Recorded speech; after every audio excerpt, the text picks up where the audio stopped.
Hello, hi everyone. स्वागत आप सभी का एक बार फिर से मेरे साथ।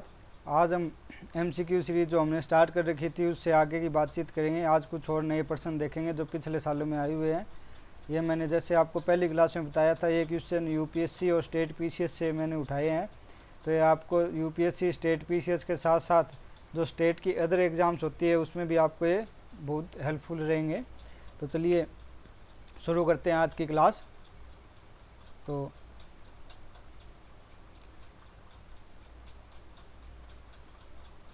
ये रहा आपका पहला क्वेश्चन, आज का पहला क्वेश्चन।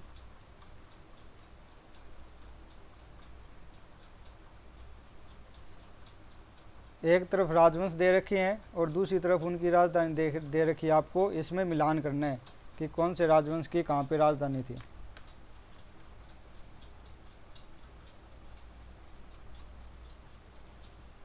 अपना इसमें पैटर्न वही रहेगा। मैं आपको 10 सेकंड का टाइम दूंगा।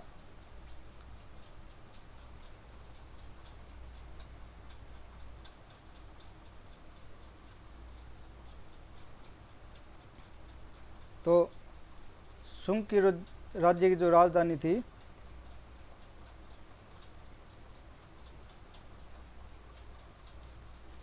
शुंग की जो राजधानी थी वो थी पाटलिपुत्र।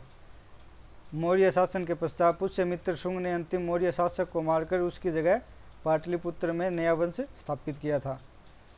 उसके बाद सातवाहन की जो राजधानी थी वो थी पैठन। कंदम की जीत हो वो थी बनवासी और चंदेल की महोबा। तो आपका इसका आंसर आएगा ऑप्शन ए।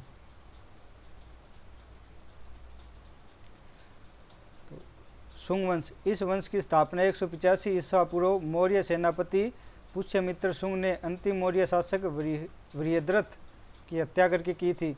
यद्यपि मौर्य साम्राज्य की राजधानी पाटलिपुत्र थी और शुंग वंश ने मौर्य साम्राज्य पर अधिकार जमाया था, अतः शुंग वंश की राजधानी भी पाटलिपुत्र ही थी।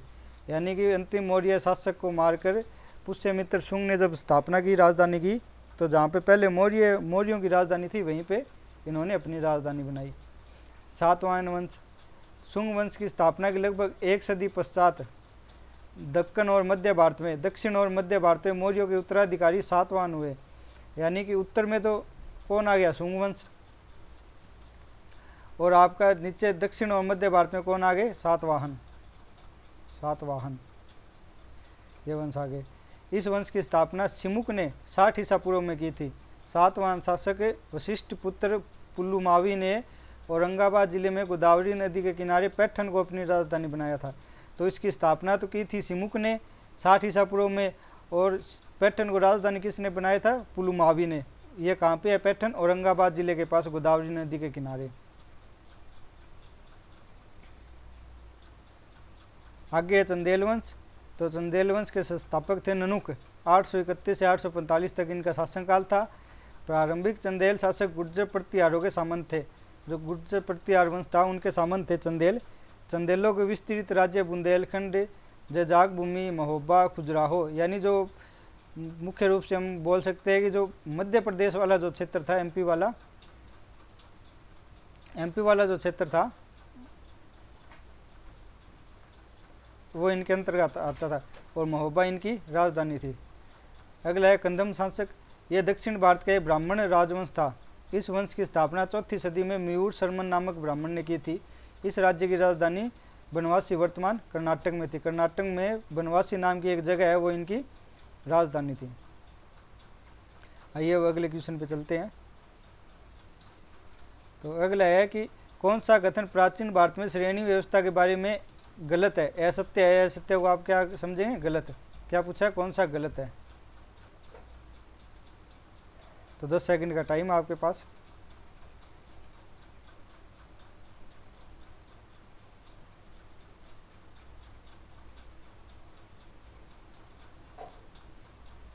तो इसका आएगा ऑप्शन 4, श्रेणी व्यवस्था मात्र उत्तर भारत में प्रचलित थी। ये कथन गलत है। आइए देखते हैं इसके बारे में। प्राचीन काल में व्यवसायियों और शिल्पकारों ने अपने अपने व्यवसाय और शिल्प को एक निश्चित दिशा में विकसित और सुसंगठित किया तथा उसकी सुरक्षा और उन्नति के लिए अपने अपने संगठन बनाए। ऐसे संगठित व्यापारिक समूह को श्रेणी कहा जाता था। तो ये श्रेणी किसको बोला जाता था? तो अनेक व्यापारियों ने अपने अपने अलग अलग संगठन बनाए, जैसे आज के टाइम में भी जो संगठन बनते हैं, अनेक लोग अलग अलग अपने संगठन बनाते हैं। तो उस समय प्राचीन भारत में इनको क्या बोला जाता था? श्रेणी, श्रेणी बोला जाता था। तो इनका मुख्य कार्य क्या था? व्यवसाय करना था। व्यवसाय और शिल्प के लिए बनाते थे। शिल्प यानी व्यवसाय होता है, हस्तशिल्प। और जो श्रेणी के लिए जो अनेक शब्दों का प्रयोग भी किया जाता था उस समय, वो कौन से शब्द थे? कुल, संघ, पुग, निकाय, जाति, वात्र समुदाय, समूह, समूह, समुत्थान, वर्ग, स्वार्थ, निगम। ये अनेक शब्द थे जो उस समय श्रेणी के लिए प्रयुक्त किए जाते थे। प्रत्येक निगम अथवा श्रेणी का एक प्रधान अथवा अध्यक्ष होता था।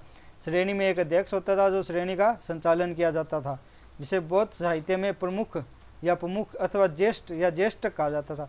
अगर आपको कभी क्वेश्चन में पूछा जाए कि प्राचीन भारत में ज्येष्ठ किसको कहा जाता था, तो क्या आपका आंसर होगा कि श्रेणी का जो अध्यक्ष होता था, जो व्यवसायों के लिए अलग अलग श्रेणियां बनती थी, उनमें जो अध्यक्ष होता था, उस अध्यक्ष को ज्येष्ठक, ज्येष्ठ या प्रमुख बोला जाता था। इस प्रकार की व्यापारिक संस्था का उदय पूर्व वैदिक काल में हो चुका था।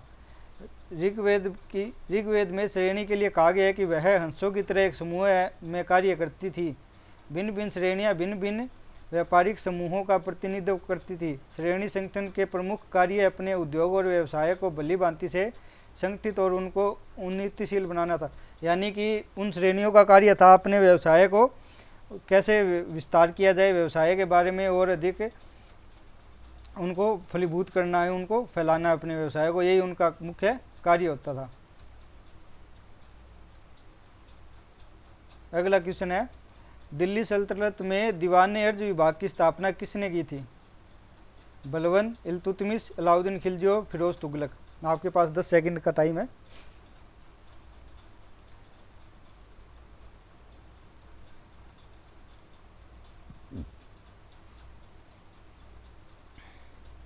तो इसका आंसर आएगा बलबन। आइए देखते हैं बलबन के बारे में थोड़ा। तो बलबन का शासनकाल कब था? 1266 से 1287 ईस्वी। बलबन कौन था? ये गुलाम वंश का शासक था। इल्तुतमिश के बाद रजिया सुल्तान बनी, रजिया सुल्तान के बाद बलबन बना। रजिया सुल्तान और बलबन के बीच एक दो छोटे मोटे शासक हुए थे, लेकिन उनको हम पढ़ते नहीं है। रजिया सुल्तान के बाद जो प्रमुख शासक हुआ था वो बलबन ही था, तो बलबन के बारे में पढ़ा जाता है। दिल्ली सल्तनत में गुलाम वंश के शासक बलबन के द्वारा दीवान-ए-अर्ज विभाग बनाया गया था। और दीवान-ए-अर्ज विभाग किसके लिए था? सैनिकों के लिए। सैनिकों की भर्ती परीक्षण के लिए किया गया। राज्य के दुर्गों का भी प्रबंधन करता था। दीवान-ए-अर्ज का काम क्या था? मुख्यतः सैनिकों से संबंधित था। इस विभाग के प्रमुख को अर्ज मामलिक कहा जाता था। तो अगर आपको कभी कोई क्वेश्चन पूछे कि सुमेलित में आ सकता है कि अर्ज मामलिक किसको कहा जाता था या अर्ज मामलिक किसके शासनकाल में आया था, तो इसका आंसर आएगा बलबन। और अर्ज मामलिक किसको कहा जाता था? दीवान-ए-अर्ज का जो प्रधान या मुखिया होता था उसको अर्ज मामलिक कहा जाता था। एक तरह से हम बोल सकते हैं कि सेनापति। तो बलबन ने अपने शासनकाल में एक राजत्व का सिद्धांत लेके आया था। यानी कि जब कोई राजा बनेगा तो वो स्वयं को भगवान का प्रतिनिधि मान लिया, राजा स्वयं को भगवान मानेगा। तो ये राजत्व का सिद्धांत है, इसको कौन लेके आया था? बलबन। प्रतिष्ठा एवं न्याय पर आधारित था, जिसे हम दैवीय सिद्धांत भी कहते हैं। राजत्व के सिद्धांत को क्या बोला जाता है? दैवीय सिद्धांत। बलबन ने सुल्तान को पृथ्वी पर ईश्वर की छाया, जिल्ले अल्लाह व प्रतिनिधि नियाबत खुदाई के रूप में प्रस्तुत किया। तो सुल्तान बलबन ने खुद को क्या बताया? ईश्वर की छाया बताया। जो भी शासक होता है, जो राज्य का प्रमुख होता है, जो महाराज होता है, उसको क्या बताया? ईश्वर की छाया, जिल्ले अल्लाह। अगला क्वेश्चन है, वरकरी संप्रदाय की मुख्य पीठ अवस्थित है? श्रृंगेरी में, पंढरपुर में, नदिया में, वाराणसी में। आपके पास 10 सेकंड है।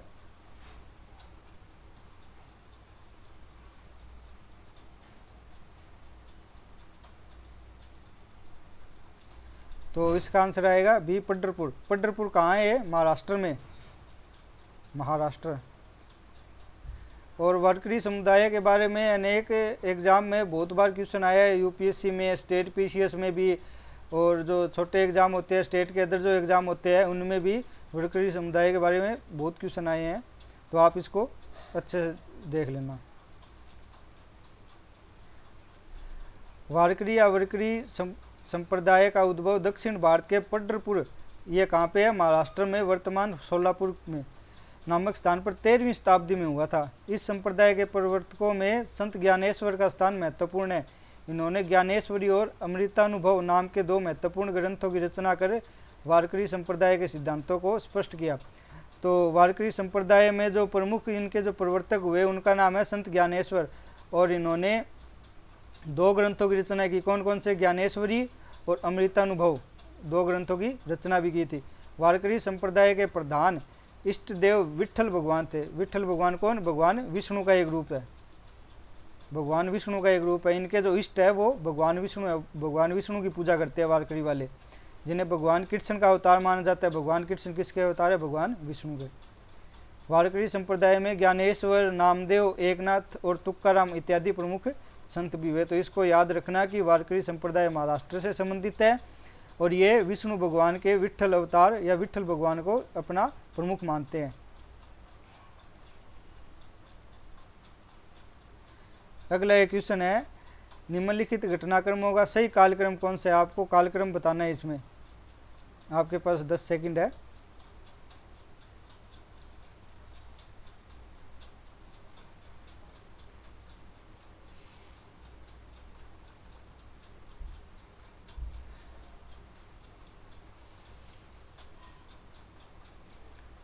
तो लखनऊ समझौता 1916 को हुआ था।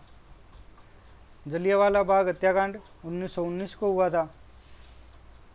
बाल गंगाधर तिलक की मृत्यु कब हुई थी, 1920 में। इसको तो आप आसानी से याद रख सकते हैं कि जब महात्मा गांधी ने असहयोग आंदोलन प्रारंभ किया था 1920 में, तो उससे जस्ट पहले ही बाल गंगाधर तिलक की मृत्यु हुई थी। 1920 से 1922 तक जो असहयोग आंदोलन चला था, उससे जस्ट पहले ही बाल गंगाधर की मृत्यु हुई थी। तो इसका आंसर आएगा ऑप्शन 3, का आंसर आएगा 3। तो लखनऊ समझौता दिसंबर 1916, जलियांवाला बाग हत्याकांड 13 अप्रैल 1919 बैसाखी के दिन हुआ था। और शायद आप जलियांवाला हत्याकांड के बारे में तो सभी जानते हैं, बताने की जरूरत ही नहीं है। बाल गंगाधर तिलक की मृत्यु 1 अगस्त 1920 को, और स्वराज्य दल की स्थापना 1 जनवरी 1923 को हुई थी। चलिए अगले क्वेश्चन पर चलते हैं। अगला है, कौन सा सही सुमेलित नहीं है, कौन सा युग्म सही सुमेलित नहीं है। संस्था दे रखी है और दूसरी तरफ उसके प्रवर्तक यानी उसके संस्थापक कौन थे, यह दे रखे, आपको बताना है।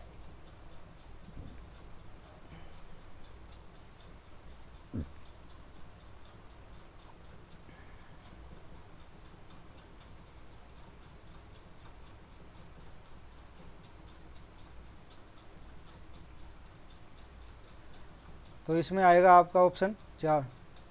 चलिए देखते हैं।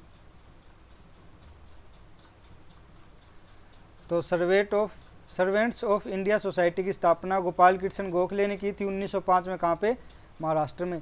इसका उद्देश्य था नौजवानों को सार्वजनिक जीवन जीने के लिए प्रशिक्षित करना। सोशल सर्विस लीग की स्थापना नारायण मल्हार जोशी ने की थी, NM जोशी ने की थी। कहाँ पे, इसकी भी महाराष्ट्र में हुई थी। सर्वेंट्स ऑफ सोसाइटी ये पुणे में हुई थी और इसका बम्बई में। ये 1905 में बनी थी, 1911 में। इसकी स्थापना का उद्देश्य लोगों को जीवन और कार्य की बेहतर और उचित परिस्थितियों को सुरक्षित करना था। और 1914 में इलाहाबाद में हृदयनाथ कुंजरू ने सेवा समिति की स्थापना की थी। और जो सोशल रिफॉर्म एसोसिएशन है उसकी स्थापना 1878 में हुई थी। अगले पेज में बता देता हूँ आपको। 1878 में। और किसने की थी, वीरेशलिंगम पंतुल्लू। वीरेशलिंगम पंतुल्लू नाम के एक व्यक्ति थे जिन्होंने 1878 में इसकी स्थापना की थी।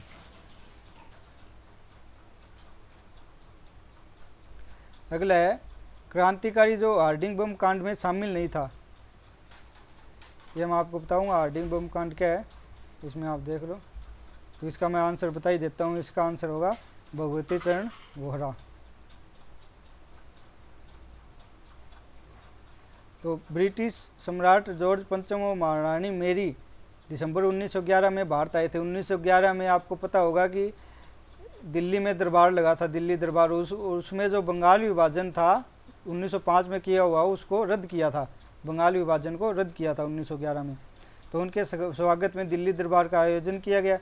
इस दरबार में सम्राट बंगाल विभाजन रद्द करने की घोषणा की तथा भारत की राजधानी कलकत्ता से दिल्ली लाने की घोषणा की।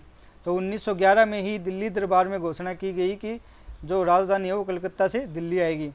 23 दिसंबर 1912 को कलकत्ता से दिल्ली के लिए राजधानी हस्तांतरण का दिन तय किया गया। तो राजधानी को परिवर्तित कब करना था? 23 दिसंबर 1912 को। राजधानी उद्घाटन के उपलक्ष्य में भारत के वायसराय लॉर्ड हार्डिंग, उस समय भारत के वायसराय कौन थे? Lord Hardinge. तो लॉर्ड हार्डिंग पर दिल्ली आने पर अंग्रेजी हुकूमत ने उनके स्वागत में एक लंबा जुलूस निकाला। इस जुलूस पर उग्रवादियों ने बम फेंका जिसमें लॉर्ड हार्डिंग घायल हो गए। इस घटना को हार्डिंग बम कांड या दिल्ली बम कांड के नाम से जाना जाता है। तो जब लॉर्ड हार्डिंग उद्घाटन के लिए दिल्ली जब राजधानी का कलकत्ता से दिल्ली में हस्तांतरण हुआ था, तब एक जुलूस निकाला और उस जुलूस में लॉर्ड हार्डिंग पर एक जानलेवा हमला किया गया जिसे हार्डिंग बम कांड या फिर दिल्ली बम कांड बोला जाता है। तो इसमें प्रमुख व्यक्ति कौन कौन थे क्रांतिकारी? रास बिहारी बोस, मास्टर अमीनचंद, लाला हनुमंत सहाय, मास्टर अवध बिहारी, भाई बाल मुकुंद, बसंत कुमार विश्वास और जोरावर सिंह बारहट।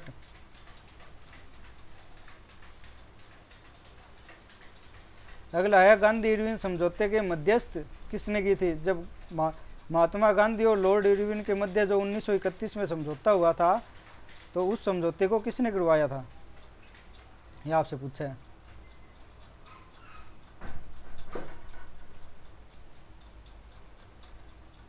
तो इसका आंसर होगा तेज बहादुर सप्रू।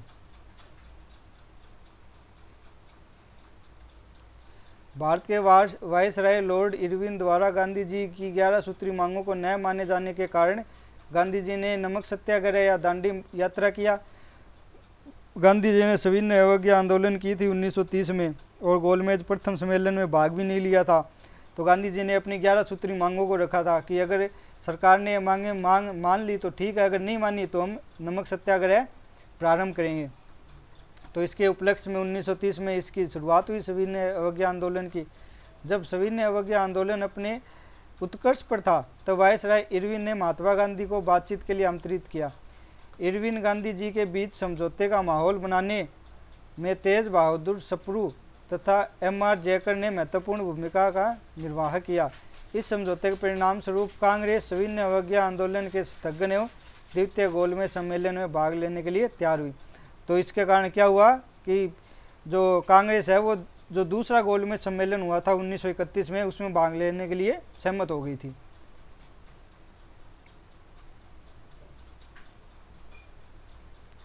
अगला क्वेश्चन है कि निम्नलिखित किन ग्रंथों में प्राचीन भारत के 16 महाजनपद की सूची मिलती है? तो बौद्ध धर्म के समय जो 16 महाजनपद थे उनकी जानकारी कौन से ग्रंथ से मिलती है, आपको बताना है।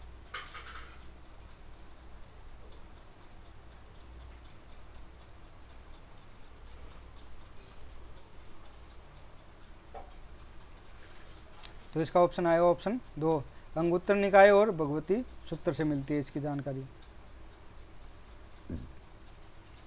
महात्मा बुद्ध के समय भारतीय उपमहाद्वीप में 16 महाजनपदों का उल्लेख मिलता है। ये 16 महाजनपद कौन कौन थे? याद रखना आप, काशी, कौशल, अंग, मगध, वज्जी, मल, चेदी, वत्स, कुरु, पांचाल, मत्स्य, सूरसेन, अस्मक, अवंती, गंधार और कंबोज। ये 16 महाजनपद थे, यानी 16 बड़े राज्य थे, उस समय के राजतंत्र थे। इन 16 महाजनपदों का उल्लेख बौद्ध ग्रंथ के अंगुत्तर निकाय और जैन ग्रंथ के भगवती सूत्र, यानी बौद्ध धर्म में जो अंगुत्तर निकाय नाम का ग्रंथ है उससे और जैन धर्म में जो भगवती सूत्र नाम का ग्रंथ है उससे इनकी जानकारी मिलती है। तो इसको आप याद रखना, कौन 16 महाजनपद थे उस समय के और कहाँ से इसकी जानकारी मिलती है। अगला क्वेश्चन है, निम्नलिखित सूर्य मंदिरों में कौन सा पाटन गुजरात में, कौन सा सूर्य मंदिर इनमें से गुजरात में अवस्थित है?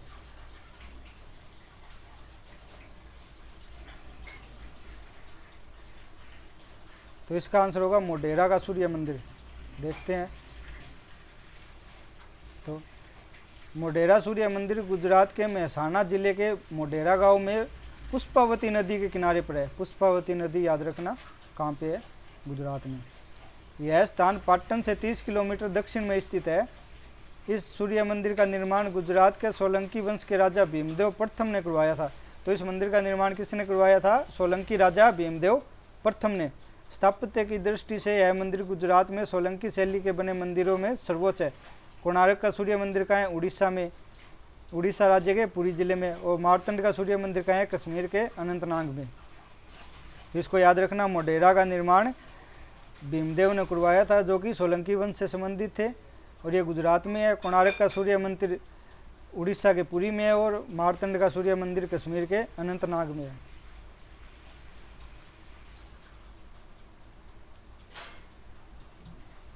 अगला क्वेश्चन है कि निम्नलिखित में से कौन सा युग्म सही सुमेलित नहीं है?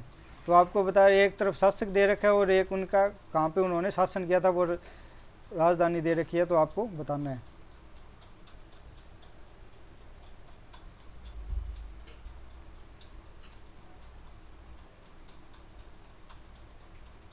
तो इसमें आपका ऑप्शन आएगा 4।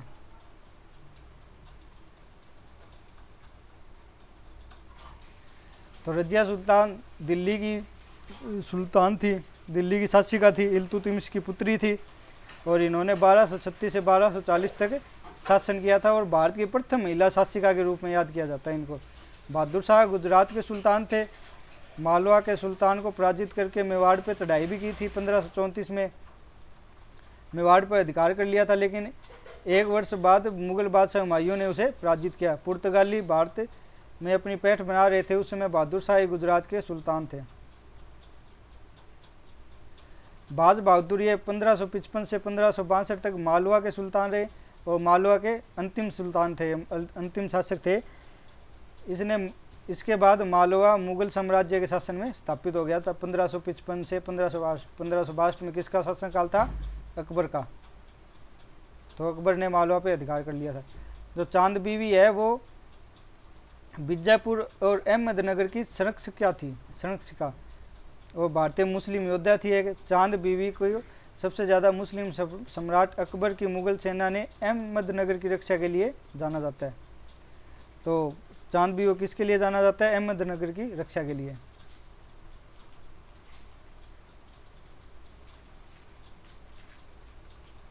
अगला क्वेश्चन है, 9वीं शताब्दी में निम्नलिखित में से किसने चोल राज्य की स्थापना की थी? चोल राज्य की नींव किसने डाली थी? ये आपको बताना है, आपके पास 10 सेकंड का टाइम है।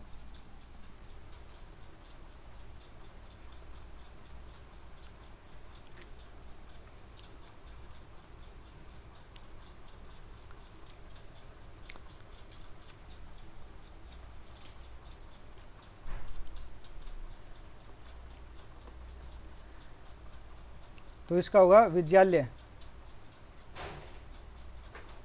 आइए देखते हैं इसके बारे में थोड़ा।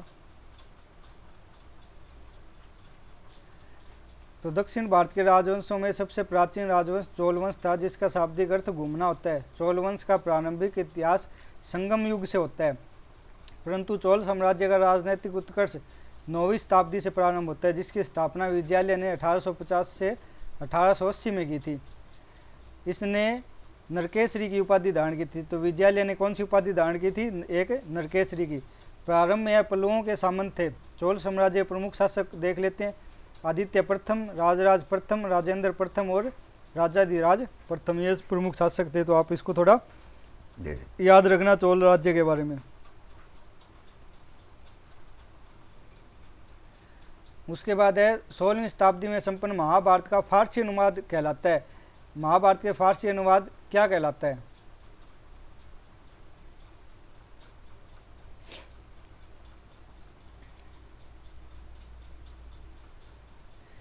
तो रजमनामा, रजमनामा कहा जाता है महाभारत के फारसी अनुवाद को। ऑप्शन 4।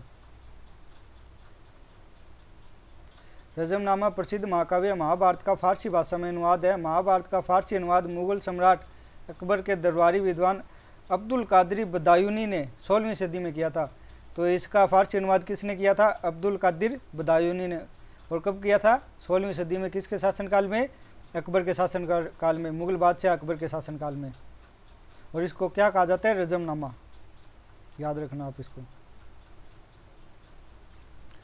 उसके बाद एक है निम्नलिखित में कौन चिश्ती सिलसिले से संबंधित नहीं है? ये इसको नहीं है, ये आप ध्यान रखा करो पढ़ते टाइम कि इसमें क्या पूछ रखा है या नहीं है, क्या पूछ रखा है, इससे थोड़ा गौर से पढ़ा करो।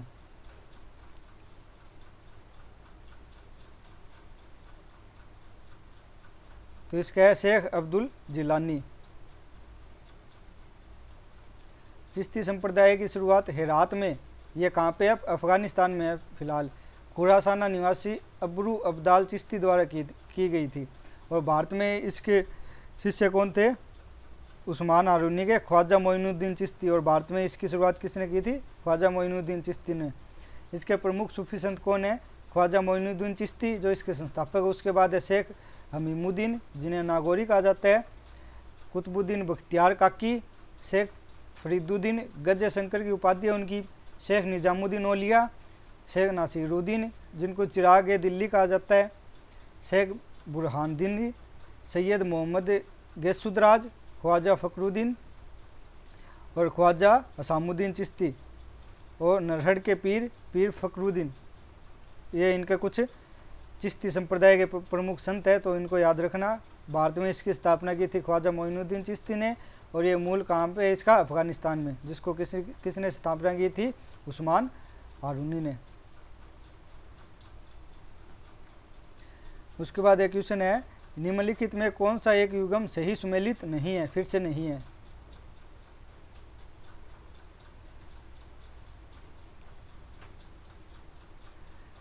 तो इसका है वर्नाकुलर प्रेस एक्ट। ये किसके कर्जन के काल में नहीं आया था? ये किसके काल में आया था? लिटन के काल में आया था। देखते हैं ये।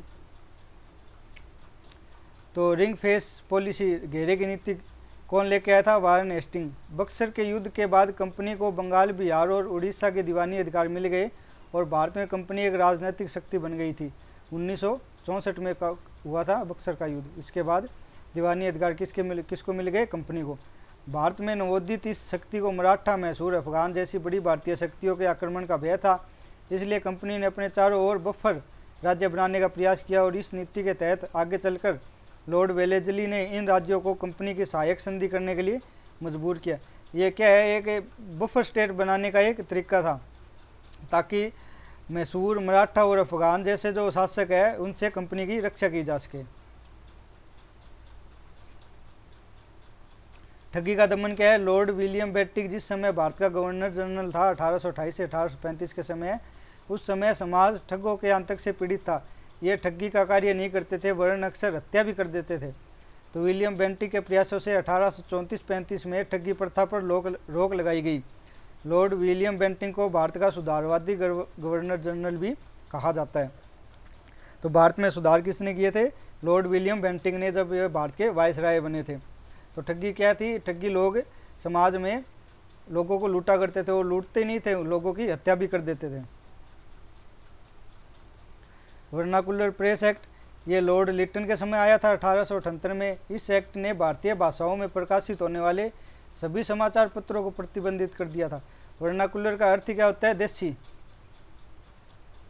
प्रेस समाचार, एक्ट अधिनियम। देसी भाषा के जो समाचार है उनको प्रतिबंधित करने के लिए लाया गया एक्ट था। कब लाया गया? 1878 में।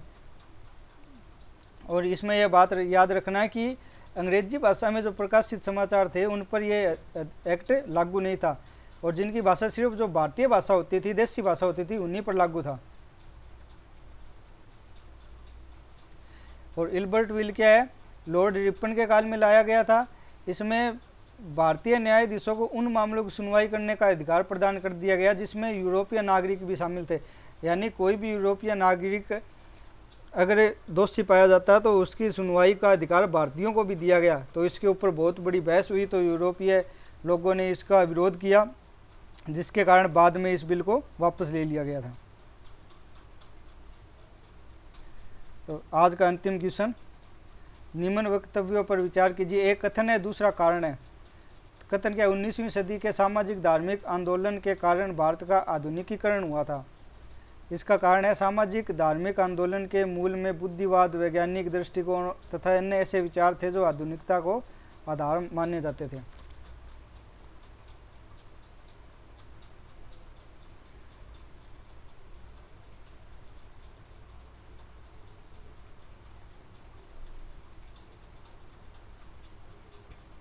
तो इसका क्या है, ए और आर दोनों सही है, ए आर की व्याख्या भी करता है।